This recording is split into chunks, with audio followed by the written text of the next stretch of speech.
Hello, everyone. Good evening, good afternoon, wherever you may be joining us from. I am Emily, and I'm here with Jeff, and you are in for a treat today with Canva and AI and exploring accessibility within this incredible tool that we have. As I mentioned, I'm here with Jeff. Jeff, do you want to give us a little intro on yourself, what you do, and what we're in for tonight? A quick little briefing of what we're in for tonight. Yeah, sure. So I'm Jeff Henniger. I'm a fifth grade teacher in the Halifax area of Nova Scotia. I'm also part of the Logix Extended team. So tonight we're going to be talking about universal design for learning and how we can use the tools within Canva, especially some of these new AI tools to help streamline our creation of materials so that they're more accessible for all our students. Awesome. Using the power of AI. Love it. So, My name's Emily, and I'm coming to you from Canmore, Alberta. So it's a little earlier in the day here. And I am living on Treaty 7 territory, which is the traditional lands of the Iarhe Nakota, which consists of Goodstoney, Chiniki, and Bearspaw nations. It's also the traditional territory of the Blackfoot Confederacy and Tsuut'ina Nation. And if you would like to find out more about the land that you're on, we encourage you to visit nativeland.ca. And as Jeff mentioned, we are part of the Logix Academy Extended team. If you would like to know more about what Logix does, because it's really a lot of things, I encourage you to go and check out the website and also social media. Perfect. And we wanted to extend a large thank you to Microsoft. Without their support, we wouldn't be able to do sessions like this. So massive thank you to Microsoft. all right, so I'll jump in and get started here. So just to give you a little rundown of what we're going to be covering this evening, we'll start with talking about universal design for learning. Just briefly about Canva and their program for educators, moving into some elements of accessible learning materials, and then spending most of our time looking at some of those AI tools that Canva has built in that are really great for helping us develop tools with that UDL framework in mind. So when we're talking about universal design for learning, we're talking about it's different from thinking about differentiation where we're trying to do things differently for different students. With universal design, we're trying to design things in a way that, one material or two materials might be accessible to more students, because we know that some accommodations are good for our students, but those same things can be good for everybody as well. So like some things people need, well, but those same tools are still great for everybody involved. So trying to think about that lens a little bit more, because these AI tools and a lot of technology, it's not going away, and like the way we see it right now, it can only get better. So getting used to using these tools and finding ways to use them effectively, I think, is really important. So thinking about UDL, there are really three pillars that hold up this concept that make it work really well in classrooms. The first one being embracing variability. We know that in our classrooms, there is a lot of different needs, kids coming from all different ability levels, all trying to reach the same outcomes. And instead of just accepting that there's variability, when as teachers in our planning, we embrace it, it becomes a much like a powerful thing that we can rely on. So knowing that we can use the skills of these kids in our classrooms and really embrace that variability in our classrooms. The second pillar being firm goals and flexible means. So in terms of trying to reach our students, that means we can try and impart that information or those skills onto our students in different ways. So even though the goal is the same for the learning, they can demonstrate that learning in different ways. And also with how they show their learning as well. They don't have to show it all in one way. By embracing this idea of universal design for learning, we can make it so that everybody has options in how they show their learning best. And lastly, the goal all along being to foster these communities of expert learners. So kids are not just that go through the motions and can fill in the blanks, but we want them to know how to learn something new on their own. Trying to teach them these independent learning skills so that they can go off into the world and become the lifelong learners that we all hope that they will. Awesome. If you are not familiar with this part, Canva is an incredible tool that does, in the free version, have quite a few great features that people, a lot of people are just happy to use the free version. But us as educators and for our students, we are lucky that you can apply to get the premium features for free. So everything that's included in the paid version of Canva can be accessible to you for your teaching materials as well as your students for learning as well. So if you've followed the link to my slide deck, that link takes you right to where you can register. Here in Nova Scotia, where I live, it's at the provincial level. So every teacher and every student has access to Canva just by logging in with our Google Workspace accounts.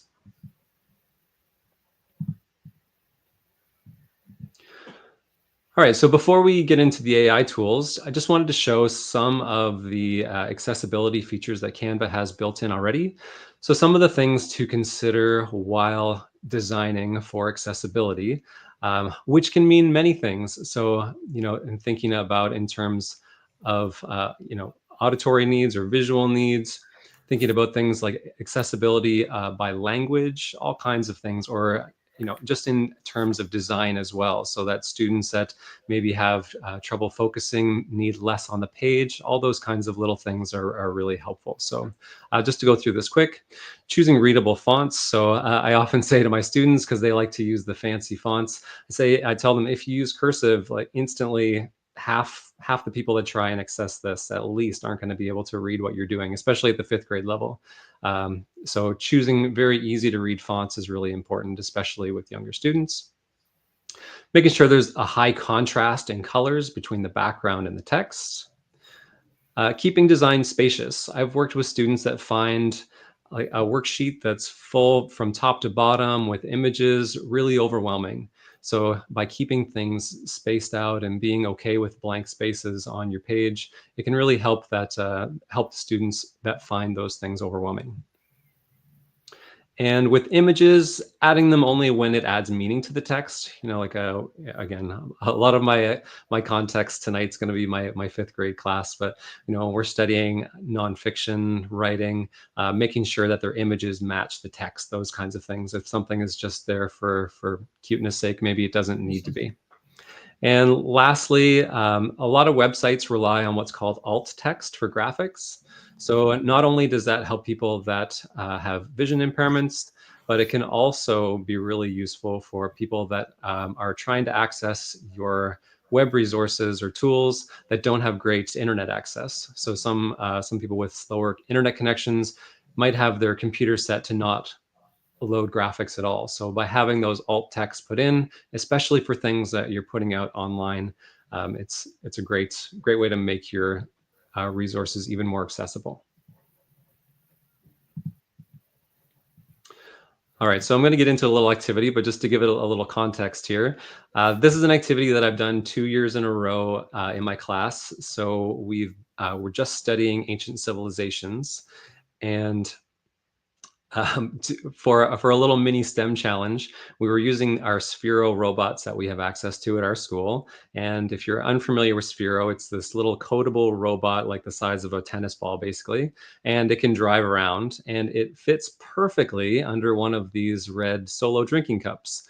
So we were studying ancient civilizations, and I put the challenge out there to my students to choose an ancient civilization, look up and research some of the fashion, and then to create a fashion costume for the robot. And we put on this fashion show that you can see on the left there.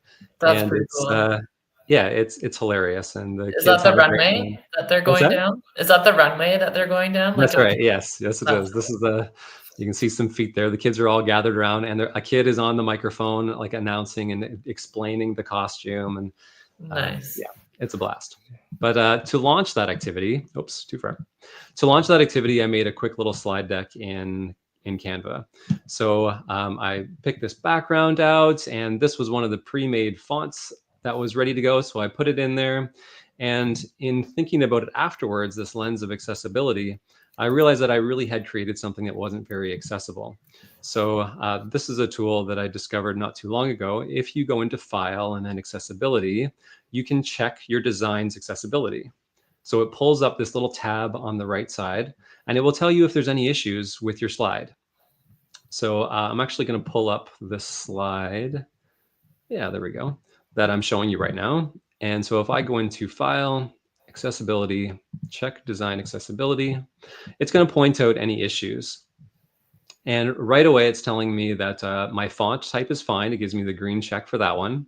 But as you probably also noticed, there is a pretty big issue with the color contrast. I didn't change the yellow font that was pre-built into it, but Canva didn't know I was going to put it on this brightly colored background. So if you click on that, it's going to give me some suggestions. It says it's in a low contrast text, so I can click on it. And it's suggesting that it even gives me some color choices. It suggests I change it to something different. But I can go through and choose any that I think kind of stand out. So I think probably, something a little bit lighter. Oh, that one kind of pops. There we go. So I can go through all of these different ones and choose ones that give a little bit more pop so that they're more accessible and easier to look at. I also have broken one of my rules that I point out to my students when they're making their slides is I usually give the advice not to use an image as a background. But when they do, Canva is kind of ready for it. In Canva, there is this transparency button just above the slide. And when you turn down the transparency of the background, it just makes it a little bit hazier so that it's not so stark with the colors. So by changing it that way, now it might make a little more sense for me to put in a darker font, so I can choose something like this, which might have a little bit more pop, but I still get that image that I was going for in the background. So yeah, and then similar again, I turned down the transparency on the background, going from something that would have been very hard to read to something that, I'm still getting a little bit of that ancient civilizations feel that I was going for, but it's pretty easy to read. And again, if I'm looking at what Canva tells me, it's telling me that I've just missed the alt text issue of adding in those alternative texts, which it just lets me type in there. It'll also suggest it for you based on what's going on in the picture, which is a huge time saver. So that's one of the nice little AI perks of using Canva. If you have a large slide deck, there might be quite a few spots that it wants you to add those alt text. So you have to just make your own decisions if it's only for your photos or if you're going to let the AI actually write the alt text for every item that's on the screen. Is it fairly accurate? Have you found, Jeff, let's do one quick here. Let's just see what it does.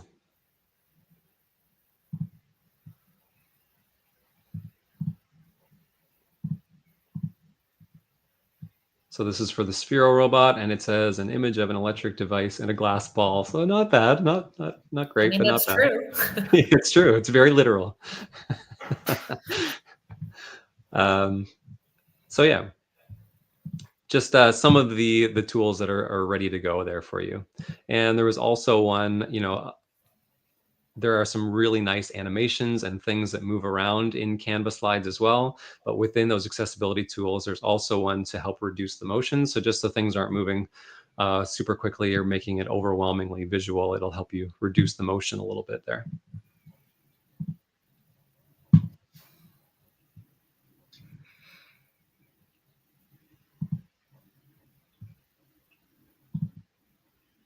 Oh, we just did that. Sorry, there we go. So that was us using the accessibility checker. All right, so we can jump into some of the Canva AI features. I hope that some people that are watching us today are following along. So when I'm doing these little activities, I would love it if people were trying it as well, if you'd like. I might kind of slow down and just kind of model how to do some of these activities if you'd like to watch, but obviously you do what works best for you. If you're a learn by doing kind of person, jump into Canva on another tab and give it a shot. And if you do have a chance to do that, let us know in the chat if you have questions as you're working on these activities that Jeff is introducing, and we can do our best to support you along the way. Thanks. So to share a few more links, Canva has incredible resources for teachers to help people learn, or even just to help teachers if, say, for example, you were going to share some of these tools with your colleagues at work. So they have a lot of slides and things already ready to go that you can easily just share with people. And I'm passing along the links here. So these are just two guides that are ready to go. All right, so something to remember as we move into this stuff. AI tools are incredible, and they're getting better and better by like literally by the day. But in my experience, and I think a lot of people find the same thing, it's pretty rare that I can just click a button for AI and it is 100% ready to go. So this is where this 80-20 rule of AI kind of comes in place. Whereas we can let AI save us about 80% of the work, do 80% of the work for us, and then we need to plan to spend the other 20% of the time ourselves cleaning things up and making it work for us and in our context and for our classrooms and whatever else we're using it for. Right, so the first AI tool I'd like to dig into is the resize and magic switch. So like this little animation shows, there is a resize button right beside file, which does exactly what you think it would. There's lots of resizing options, but they've got some really great AI features pushed down at the bottom there. So there was one for transforming it into a document, or you could turn a document into a presentation. And there's also a button there for magic translation. So we're going to spend a few minutes digging into those two tools. So I thought we would look at the idea of creating a more accessible newsletter. So if I'm here on the Canva's main page, if I do a search for classroom newsletter, it shows me my own designs first, but then down in the templates, it's got over 4,000 different templates that some of which would be made by Canva, but a lot of them are made by other users. So all of these are free to use, and I can just kind of scroll through and pick one out that I like. You know, you can click on it to get a little bit bigger view. And I think for the purpose of what we're doing right now, this will be great. So I can say customize this template.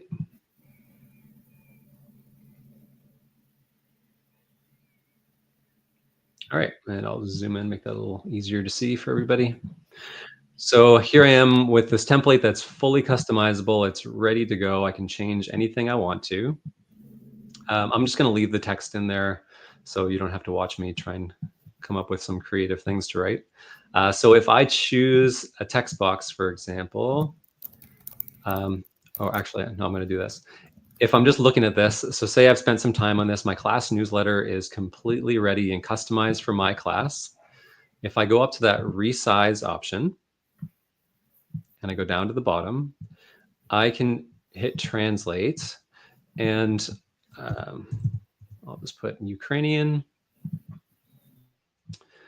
And when you hit translate, it's not going to change this document. It's going to let me keep my English version, but it's going to save it as its own version. So now it's going to open up a new one for me. And as you can see, it took all that text and just in one click made it into this translated version for Ukrainian, so that if I have families in my community that need to be able to access the information I'm sending, in just a few seconds, I'm able to take something. So it's no extra work at all.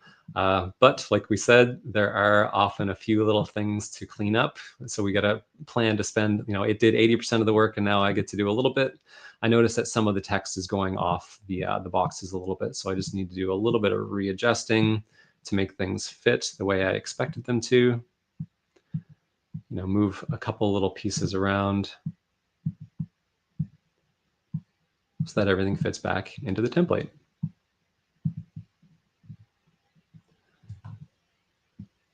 So for me, sharing this with my families of my students, I would attach both those files, or I could put them together in one document as a multi-page document. So there's one page in English, and I've got one page that's written in Chinese and one in Ukrainian, just so that it's being as accessible as possible.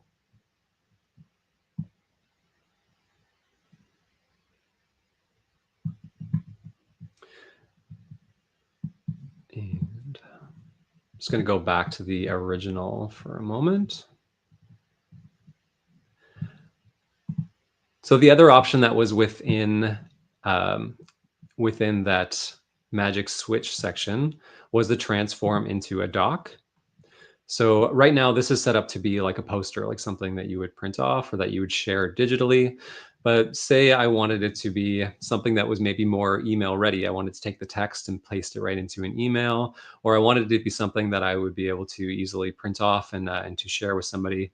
You can just very easily tell it to transform it into a doc. And it gives you some ideas right away what you might actually be transforming it for. Turning it into a blog post for a class website or something like that. Maybe I'll just do that just to see what it does here. And transform into a doc.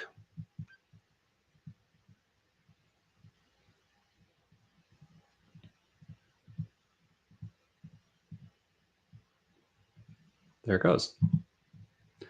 So I can click on that document just to see how it changed it into something, a little more plain, but it still kept that the template style on this. So for me personally, in trying to make things for my class that are accessible by language, I'm not. If you're a teacher, I'm sure you're finding the same thing. But we have more and more students that do require some assistance since English is an additional language for them. So being able to supply materials for both our students and their families is a great way to show that you're understanding and be welcoming.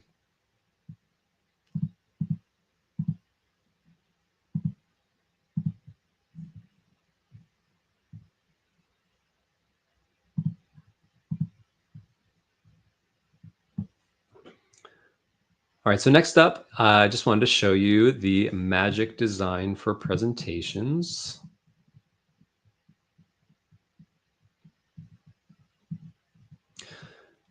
So this is the tool that will generate slide decks for you. So if you haven't ever looked in Canva's templates before, they actually have tons of templates, not just for things like newsletters, but there are full lesson slide decks and activities and whiteboards and all kinds of things.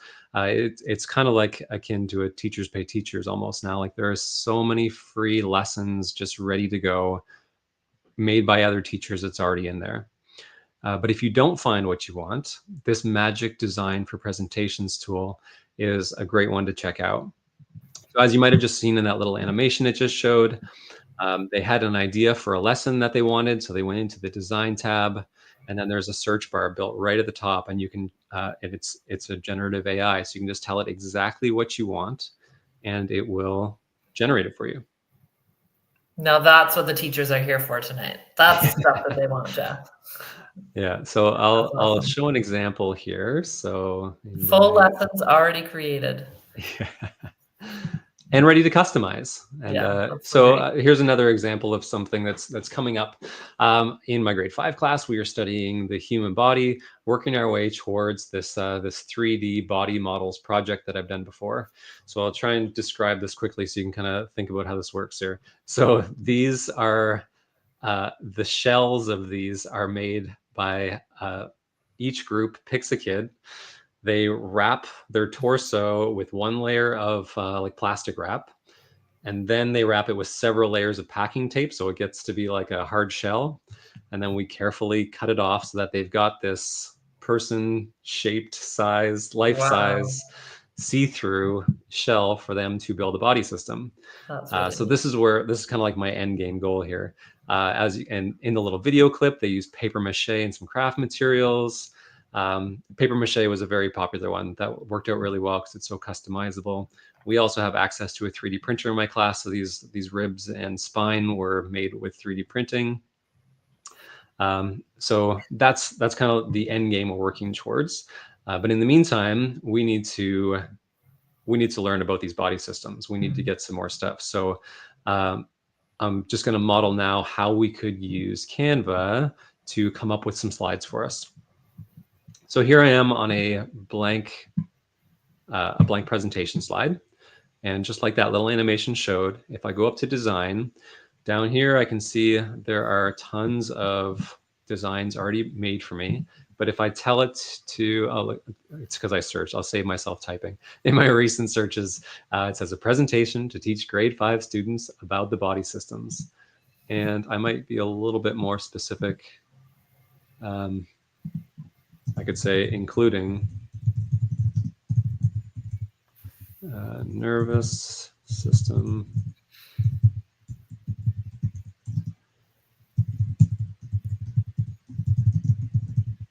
hopefully that's all spelled close enough that it'll work. And so down below, it's showing me what is already made. So these are the ones that other teachers have made or the Canva team. And those are all great. But if I just give it another moment here, it's going to show me some AI options. Does it tell you who's made the slides? Like, is there a way to differentiate? Yeah, well, I think it's just the way it sorts it. But when you're on that main, let me just click on one, I guess, here. So this one would be one that was, yeah, it does. Okay. It says right here. Yep, Nice. it's made by, this one was made by the Canva team. I know on the main template page, it always does say the publisher, the creator of it. So now I'm up here with the magic designs. I can see all, and I can just sample any of these. I can just do one click and it will kind of show me the basics of what it's created. I see it's got some graphics. Just like using ChatGPT or Gemini or a Copilot, anything like that, the more detailed and specific you are with your prompts, the more, the closer to what you want is what it's going to produce. So, if I told it I wanted it to include diagrams and things like that, then I'd be more likely to get some options with those things. Yeah, this one looks good. So again, I can kind of pull it up to have a look. I'm just going to say apply all 7, and then I get to see that whole slide deck ready for me to customize. Could you sort of pick and choose if you found a few slides from a couple different decks that were generated? Could you pick and Absolutely. choose? Yeah. Well, so now I've got those 7 slides that I just pulled in. If I go back and I see one that I liked in another place, I can just click on that to add it in. Like, let's just say I liked the graphic on this one. I just plopped it in. I think it might have overwritten there, so I got to be careful. I got to tell it to put it on a blank one so I don't overwrite what I've created there. But yeah, absolutely. You can mix and match. And then, and now that it's in there, I could match the colors to the other slides. If I liked that yellow look, that's a little bright with the pink now. Yeah, you can do some matching in between to make it smooth. Also, I noticed on this one, circulatory system graphic looks great. Respiratory system, not so much. So I would have to go over to the elements and I could look for a lungs diagram and find one that matches better what I'm looking for. So again, AI, not perfect yet. So plan to do a little bit of work in cleaning those things up once you bring them in. The 20%. That's it. So to kind of go back on those other things that we learned, so say now I spent my 20% of my time, I've got these slides, nice, I know there's lots of great information in there that I want. There are some, or I can go back to what I've already figured out here. So now I've got this English slide deck. So now I take this whole slide deck, I go to that resize and I tell it to translate it. I can translate the entire presentation in just a few seconds so that it is ready for my Chinese speaking students so that they can also easily access the information that I want them to have understood.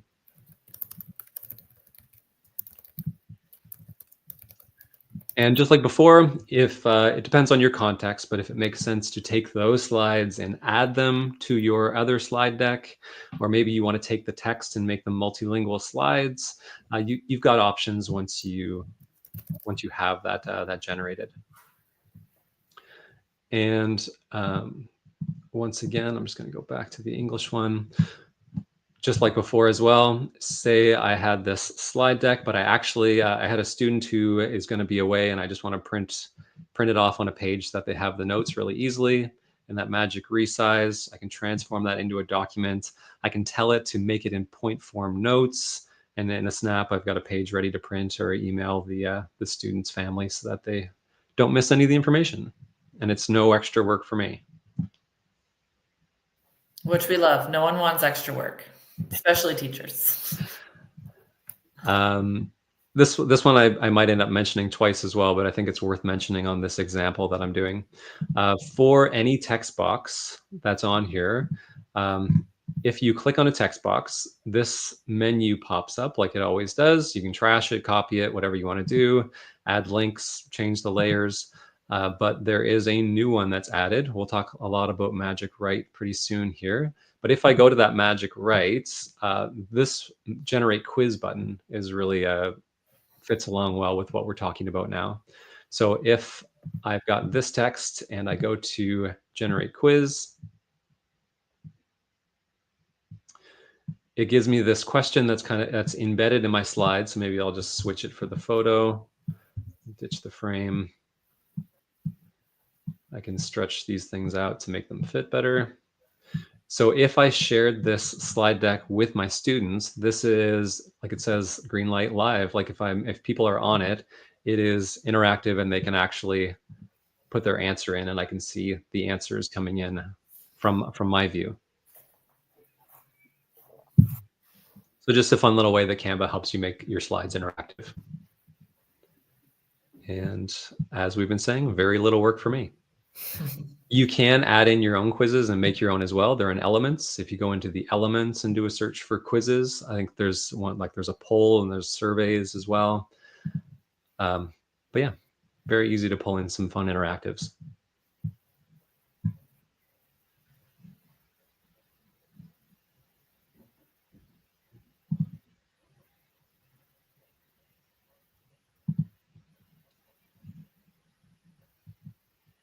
Can you also put those interactives on a poster or another type of template? Yeah, absolutely. Okay. So any of the anything that kind of falls in that family of things. I haven't tried the documents. I would assume you could in the documents as well. Okay. But yeah, any of the posters or posters or presentations, it would all work fine.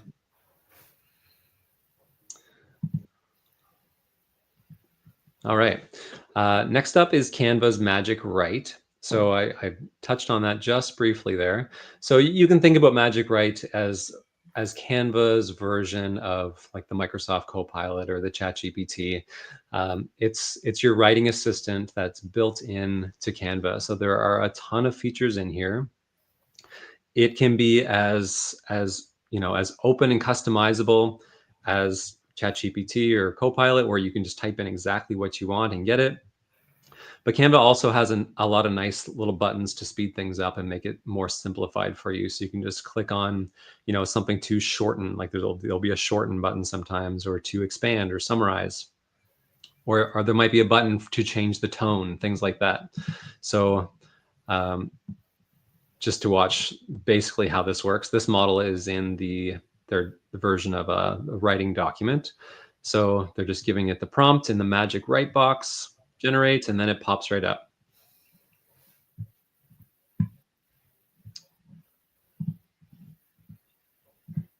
So for us, just to give a little context for the activity I'm going to do again. So I teach at a brand new school. We just opened last year, and we're right in the heart of Bedford, Nova Scotia. And one thing that has been kind of fun that our school has, one of the purchases when they buy things for a brand new building, is they have a set of snowshoes that's accessible to anybody in the building to use. So we have a full class set of snowshoes. So just a few weeks ago, this was my class sewed on our soccer field. So awesome. Yeah, it was a ton of fun. They wanted to, it's an icy mess here right now, and so we haven't got to go out again. But they were asking on the way back to class to go again. But I felt like it would be a missed opportunity if I didn't take the chance to actually, to talk about the history of snowshoes and make that connection to the Aboriginal people of Canada. So that's what we did. We watched a few video clips that showed techniques for making them, different snowshoe designs based on different types of snow, different designs based on where in Canada they were used.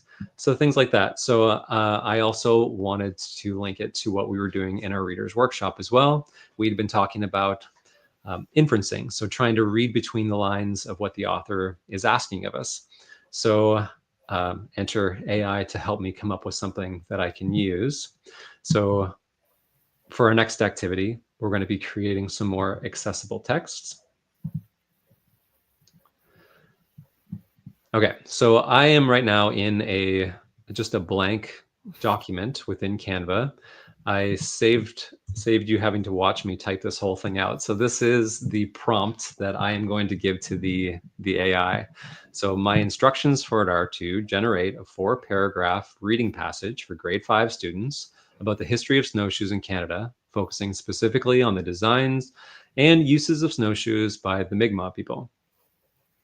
Use vocabulary that is appropriate for 5th grade reading level, and use a light and sometimes humorous tone. After the reading passage, include 3 comprehension questions that require students to practice inferencing skills based on the text. So I'm just going to cut that now. And you'll notice that I'm here ready to type, and the magic write button is right at the top. So if I just click that, and then just like a lot of the other AI tools, I can just put my text in. This is actually, I don't think I've seen this in many other tools yet. You can actually train Canva to know your writing style. So right here, there's custom voice. If you go create new voice, it will ask you to submit, to give it a sample of your writing. So it could be like a couple emails that you wrote, or maybe it's a blog post that you had written recently. You can put in a sample of your writing style so that it gets to know you a little bit, so that it can get closer to sounding like how you actually write. So you could put like a Monday, Tuesday, Wednesday, Thursday, Friday. Exactly. Yeah. Or it could even be depending on your purpose. Like, this is what I sound like when I'm talking to a parent. This is what I sound like when Right. I'm writing for my students. So you could have those voices kind of pre-trained a little bit so that they're ready to use when you're doing your writing. So Canva could become like your go-to when you need some text written. All right. Yeah, So here it goes.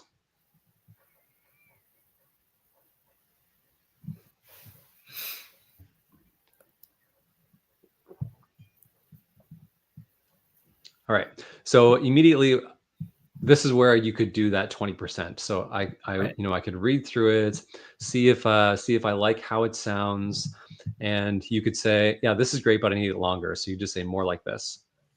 Or maybe I didn't like the way that it described something, or the questions didn't quite match the text the way I was hoping. I could click this button. It's like, I want this, but, and then I could tell it the changes I want to happen. So you could tell it that you would like it to, maybe I want it to give a definition when it uses a really subject specific word to help students that might not have that background vocabulary. Those kinds of little things you can add in here, and then it can make that quick change before you enter it into your document. So if I was happy with this, I could just insert.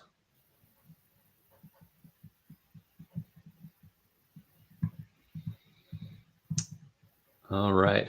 So at the very beginning, when I was talking about thinking about pages being accessible for our students, maybe you can picture this happening, but if I was to lay this page down top to bottom, paragraph on paragraph of text, I would have students taking a deep sigh as they looked at it. But what I have noticed is that if I have something like this, not just on one big page, maybe I make it into, it's the exact same amount of text, but if it's on spread out between 4 different slides, or, if the font's a little bit bigger and it's actually, on different pages or something like that, it doesn't feel as daunting or as overwhelming if it doesn't just look like that solid page of text. So Canva has you covered. So the same as we were able to take a document and turn it into, take a presentation and turn it into a document for notes or for an easy email. We can also use Magic Switch to convert it into a presentation. Ooh, that is slick. So it's giving me some pretty plain ones too, but maybe because because I'm talking about something that would be way easier if they could visualize it. I want them to be able to see what I'm talking about in it. I'm going to try and find one that has, okay, maybe I just like this one, um, because it's got a lot of space for me to add images. So if I do a quick kind of scan through, picking the designs that I like, that one's kind of nice too. So it looks like it's literally taken all the words from that page and just spread them out over the. Exactly. Okay. Yeah. So it hasn't, to my understanding, it has not changed any of the text at all. I did, this one will be a little hard to read. I did notice when I was playing with this another time that sometimes it would have like an emphasis page, like instead of it just having a block of text, it might put like a quote on one page all by itself. So it might do some little things like to kind of stylize it a little bit. Yeah, so well, for the sake of being able to customize it myself, let's go with this one. So I can say create my presentation. So now I've got the text that was created by AI quickly switched over into a presentation so that it's not so overwhelming to look at in one place. And now I could use some of those elements.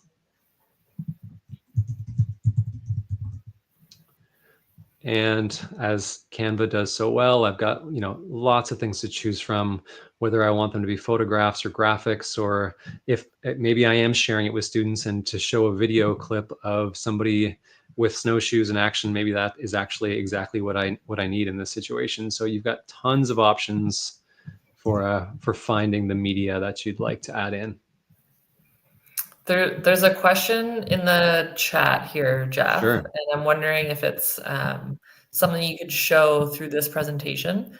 So the question is it possible to make multi-languages on one slide other than just copying and pasting?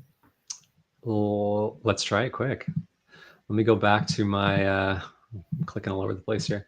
Let's get this slide back open here. I'm just gonna erase it to go back to my original prompt. Oh, it's not letting me. Oh, this must be a copy. We'll get there. Just trying to not have to rewrite that whole prompt out again. There it is. Oh, no, it's not.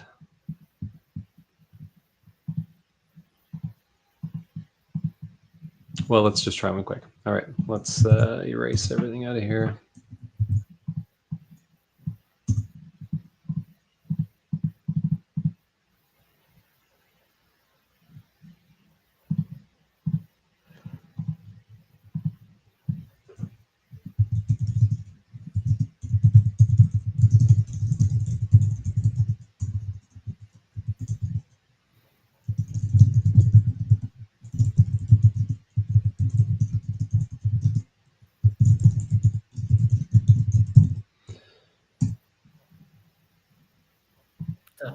So I just said write 2 paragraphs about snowshoeing in Canada, include text in both English and French. Oh, boom. And it's generating what I can only assume is identical text in 2 different languages. So that would be the route, and then switching it into a presentation if you wanted it to be on slides.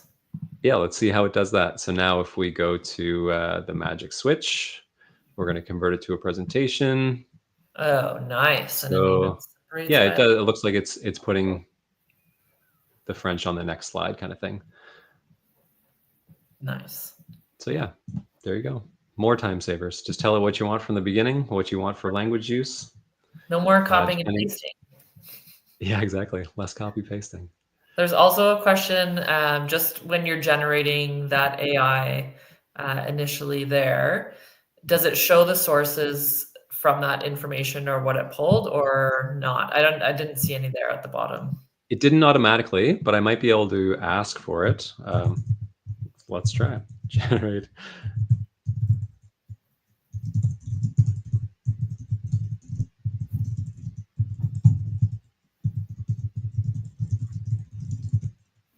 So I'll just say, give your sources for where you got your info, and let's see what it pulls up.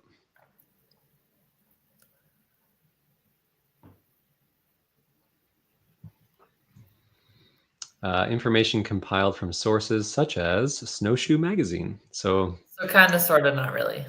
So no, not really. It can't like it's not telling me the issue or anything, or if it if it has proper Yeah. usage of those kinds of things. So And hard is to the say. Mi'kmaq language included in Canva yet? Do you Ooh, know? another great one. Let's check. Questions So are coming here, and they're all great yeah, well, ones. let's do it. Let's figure it out. It does not look like Mi'kmaq Not is yet. there. Not yet. Not yet. Yeah, that's it. Um, yeah, a significant amount of languages there, but I don't know if there's any Aboriginal languages in there yet. Any other questions while we're here, Emily? Awesome. That seems to be it at the moment. All right. So I'm going to jump back in here. So again, I wanted to kind of show how all these little things can kind of come together in the end. So now I've got my text that was generated by AI. I've got it switched over to be so there's less text on each page, so that it's easier to handle for some students. Now that I'm here, I can use all the great built-in tools built into Canva. I can look at how my text is set up on my page, changing background colors or anything like that. I can crop out the images however I like so that they're taking up the space that I want them to. Like we did before as well, maybe on a different page, I can use more of that magic write tool. I can generate a quiz about the text on this page. This kind of reminds me of there's some great tools. Actually, there's one built into Google Classroom now. Google Classroom or like Edpuzzle, where if you were watching a video, you can have little pause points where it asks you questions as you go. That's what this little survey feature kind of reminds me of. So rather than asking them to read the entire thing and then only then asking them questions, by doing something like this, they're being pulled back in and to engage with the text in these smaller chunks, which can be really helpful for our students too. To point out some other things in here in the magic write. So there's my paragraph of text. We just played with the generate quiz. I can tell it to do other things with this now. So within this text box, if I said custom prompt, that could be something like me telling it to shorten it, or to change the vocabulary that it used, or maybe I wanted to add a question at the end. Now I want it to come up with different questions. That would be the kind of thing you would do with a custom prompt. The rewrite is good for tone. So like maybe like I told it originally to try and be humorous, but maybe that just didn't work out or didn't feel appropriate. So I could get it to switch the tone of it. The fixing the spelling is interesting because it isn't like a traditional spell check where it points things out to you. It just fixes it. It just does it, and then it shows you what the final paragraph looks like for you to confirm. And then some things about writing more and less. This one is about tone, so it can make it sound like more fun or more formal. Same with the fairy dust. The best I can tell about sprinkling fairy dust is it just kind of tries to make it feel a little bit lighter. Okay. And this one being that custom voice, so where you can train it to know a specific voice that you like to use depending on the context. So you could tell it to change to one of those voices. I think that is just about it for this little mini activity to show. All right, and it looks like our timing is good here. All right, so my last thing, I'm just going to show this quick because I think it's worth digging into, but we won't, I don't have an activity planned for this one, but way to go, back to present here. Another one of these really impressive AI tools is called Magic Edit. So you can see here in this demo that they're doing it for a science experiment. So they find just a photo, and by not just using the background remover, but they can, like, in just a couple clicks, switch the scene so that this kid is actually in another place. So they're using this magic edit feature. They just do a quick little swipe to say what they want to change, tell it what the background is, and then that kid is now in a science laboratory.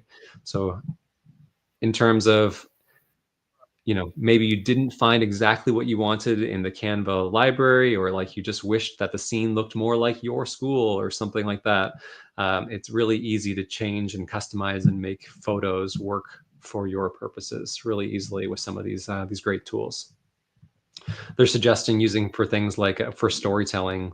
I actually, one of the activities I did with my class at the beginning of the year, our first reading and writing unit is all about picture books. So we're reading a lot of picture books, talking about the author's message, and then they create one. And one of the options, so they can do it on paper and draw their own pictures, or they're welcome to use something like Canva. And the students this year that were using Canva had a lot of fun using like different stock images and using background removers, or even taking elements of different photos and like putting them beside each other. Like maybe there's a picture of a kid and then they find a basketball net and a basketball and they use three pictures and they combine them into one. So the kids were having a lot of fun with some of those more advanced image editing things to create exactly what they were looking for. And it seems like this magic edit Mm. tool is something that is going to make uh, that creativity over the top, make it go a little bit further even. That's neat.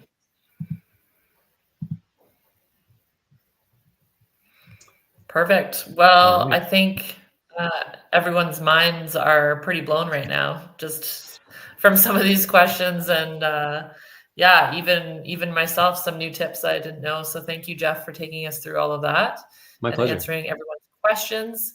Uh, Massive thank you to everyone for joining us this afternoon, this evening, whichever time zone you happen to be in. If there are any final questions, pop them in, and we'll try to get them in before we jump off here. Got another one here. Do you use the slides in Canva, or do you need to export it to Google Drive, etc.? Can you make a flip book in Canva? So a few questions there. For what we did, the students were using their student Canva accounts. You can pretty easily go between like Google Slides and Canva. Like you can export things and put them into Google if you're like me and that you're in a Google area and that makes more sense. What I get my students to do, if I pop out of this quick, when I go, I get my students to go to share, and then I just get them to put me in the share box, and that's how they get it. There are some like they do have assignment features if you have it all set up so like your students are connected to you in a classroom. You can push it out to them in an assignment, and you can say like, I would like this to go to Google Classroom. It should be that each student gets their own design. Like you can make templates, or it can be for instructions only, so they can't see, they can't change your slides, but they can see it. So there's lots of great options for working with different learning management systems. But for me, often what I do just for the sake of speed, I just say like anybody with this link can view, and then I copy it if I want them to be able to just to see a presentation. That's my typical workflow. Nice. And just before we go, I just wanted to bring your attention to the slide that Jeff has up there. We do operate on feedback, so please, if you can take a moment to fill that in, that would be really great. If you do have any further questions after we jump off today, feel free to send us an email at events@logicsacademy.com, and we'll do our best to support you that way. Yeah, and there's a Canva AI giveaway, so make sure to click the link there and enter. And there's just another question here, Jeff, before we pop off. Is it possible to make a slideshow with one theme and then change the theme while keeping the same info in the slides? So the example was the starting out theme as Ramadan images in the background, and then change the theme to Pi Day. Just I as think example. how you would probably do that would be if you found a design that you liked. Like maybe I can just show. So I've got this one now that's like this very plain black and white one. But if I go into my recent designs here, I think I can just. Oh, it's going to ask me to use the style. I thought I was going to be able to pick and choose the ones that I wanted. What if I go layout? Let's figure this out. Let's do this quick here. Yeah, this is what I was expecting. All right, so what I did here is I went to design, and in the templates, when you open up a different template, you can, I can jump in and put a blank one in, and now I can say I would like this slide. So it does kind of change the theme as you're going through. Is that what you're picturing too, Emily? Is that what you meant? Like a change of theme throughout? I think so. I think having that creative freedom, I think is the possible make slideshow with one theme and then change. I think so. Hopefully that was helpful. If not, send us an If not, email reach and out. we'll get you. And then how? Oh, yes, but okay. So yes, but still keeping the same words on the slides as you change them. That I would guess that would be just a quick copy and paste over, or Okay. like a cut and paste, Okay. moving the information between the two. Perfect. And another question: how to save the book you made? How do you save the book you made into a flip book? Like something you could print off? I think so. Is that what you're thinking too? So typically if, let me get one back Yeah, as if here. you're Yep. downloading it and then wanting to print it off. Yeah, so my typical way to do that would be I would go to share, and then there's this download button. And in here, I can tell it the different file type that I want it to be. So if I do like an image file, like a PNG or a JPEG, it's going to download me like a zip file with, like, this has 7 slides, so it'll give me 7 images at once. I also have the option, which is easier for printing. If I go to PDF for print, it's going to create one document that has 7 pages in it, so that you would easily have that, the booklet or pamphlet style ready to go. Awesome. Perfect. Well, we will wrap it up there. Thank you so much, Jeff, for answering all of these questions and again for all the awesome tips and tricks along the way. Yeah, my Thanks pleasure. everyone for joining us. Take care.